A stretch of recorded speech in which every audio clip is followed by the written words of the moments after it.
হাঁসটা ভালোভাবে পরিষ্কার করে নিব। এই পালকগুলো তো ছড়িয়ে নিলাম গরম পানি দিয়ে। এখন ভিতরে অনেক ছোট ছোট পালক রয়েছে, এগুলো পরিষ্কার করে ভিতরের থেকে আটটা বাহির করে সেকা দিয়ে নিব।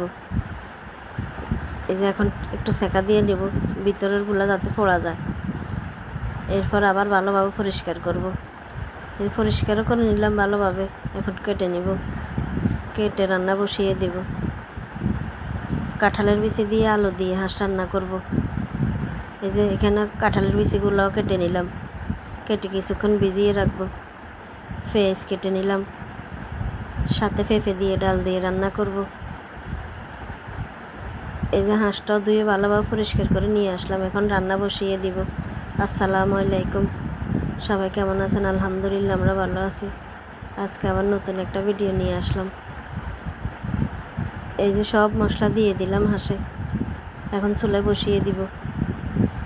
চুলায় বসিয়ে কিছুক্ষণ মিক্স করে নিলাম, মিক্স করে এখন জাল করব বেশ কিছুক্ষণ। ভালোভাবে মিক্স করে নিলাম। এখানে পেঁপে রান্না বসিয়ে দিলাম, তেল দিয়ে পেঁয়াজ দিয়ে দিলাম। পেঁয়াজগুলো একটু ভেজে নিলাম, একটু পানি দিলাম যাতে মশলাগুলো পোড়া না যায় না। এখন এক এক করে মশলাগুলো দিয়ে দিব। মশলা দেওয়া হয়ে গেছে, এখন কিছুক্ষণ ভেজে নিব মশলাগুলো। বেশ কিছুক্ষণ কষিয়ে পানি দিয়ে দিলাম মাছগুলো কষানো হোক।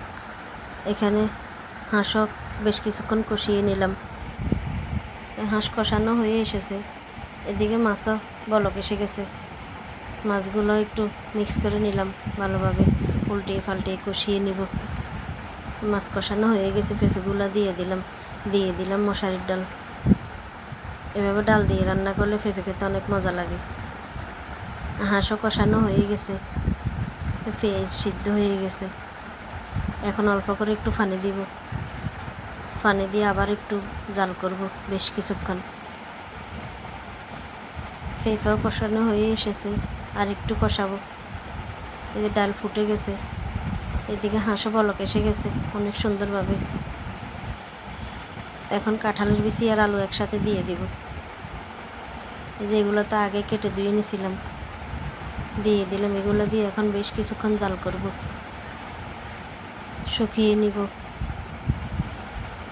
একটু ঢাকনা দিয়ে দিলাম। পেঁপেও কষানো হয়ে গেছে, একটু পানি দিয়ে দিলাম। পানি দিয়ে এখন বেশ কিছুক্ষণ জাল করব। দিয়ে দিলাম একটু জিরার গুঁড়ি। এদিকে হাঁসও কষানো হয়ে গেছে, আলু আর কাঁঠালের বিচি সহ একসাথে। অনেক সুন্দর হয়েছে কষানোটা। প্রেসার কুকারে বসিয়েছি তো একটু সামান্য পরিমাণ পানি দিয়ে ঢাকনাটা আটকে দিব। এদিকে পেঁপেও হয়ে এসেছে, আর একটু জাল করব। এই যে হাঁসও কষানো হয়ে গেছে, এখন কয়েকটা রসুন আর কয়েকটা গোটা মরিচ দিয়ে দিলাম। মাংসের সাথে রসুন দিলে অনেক মজা লাগে খেতে। কষানো হয়ে গেছে, এখন পানি দিয়ে দিলাম। প্রেসার কুকারের ঢাকনাটা দিয়ে দিব। এখন 2-3 সিটি দিয়ে নামিয়ে নিব। এদিকে পেঁপেও রান্না হয়ে গেছে, একটু ঝোল ঝোল রাখবো, ডালের তরকারি বসে যাবে। পেঁপে রান্না রেডি। এখন এই যে ভাতও হয়ে গেছে, ভাতের পাতিলটা সেকা দিয়ে দিব। এই যে এখন একটু সেকা দিব ভাতের পাতিলটা। এদিকে মাছগুলো ছোট ছোট টুকরা করে নিলাম, মরিচ ব্লেন্ড করে নিলাম। এগুলো দিয়ে মরিচ খোলা দিব। এই যে মরিচ খোলা বসিয়ে দিলাম, তেল দিয়ে পেঁয়াজ দিয়ে দিলাম। অনেকগুলো পেঁয়াজ রসুন দিলাম, মরিচের সাথে দেওয়া আছে তাও একটু আবার দিলাম। একটু হলুদের গুঁড়া দিয়ে দিলাম। এবার বাটা মরিচ দিয়ে মরিচ খোলা দিলে অনেক মজা লাগে খেতে।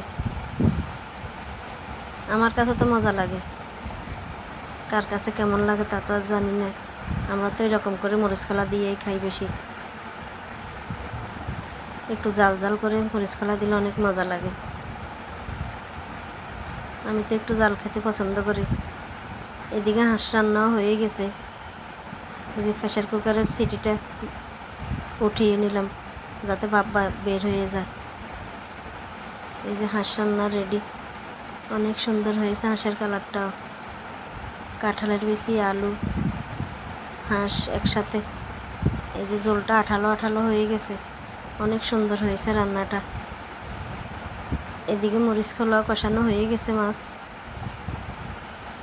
একটু পানি দিব অল্প করে, পানি দিয়ে বেশ কিছুক্ষণ জাল করব। মরিচ খোলাও হয়ে এসেছে, শুকিয়ে নিব, জল রাখবো না, শুকনা শুকনা।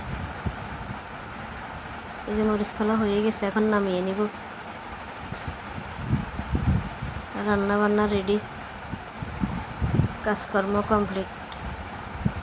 এই যে তরকারিগুলো অনেক সুন্দর হয়েছে, কালারটা সব তরকারি সুন্দর হয়েছে।